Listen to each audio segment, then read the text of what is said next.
नमस्कार. माझ्या भावाला बहिणीला हे बघा, मी आता मैत्रिणी संग इकडे शेतात आलते तिच्या. ती म्हणली चल ताई म्हणली थोडं ना गवत आणायचे शारडाला, म्हणून मी तिच्या शेतात आले बर का.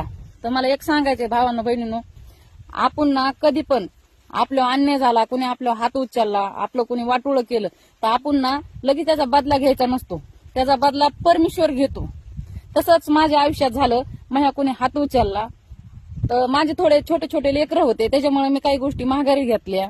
कारण माझे मुलं छोटे होते, त्यांना काय वाटलं की हिच्या मागं पाठोबा नाही, हिचे लेकर छोटे. तर पण आज त्यांना काय माहितीये, पिराची पांढरे. मला तर त्यांनी माझं वाटोळं केलं की मला गाव सोडायला लावलं, पण आज त्यांच्या गांडीवना तर रस्त्याला दांडके बसले आणि लगेच फेड आली. आणि मला हे लय दिसाचं म्हणजे माहितीये, सगळं मला माहितीये. मी अहमदनगरला राहायला असले तरी गावात काय चाललंय मला सगळं माहित असतंय.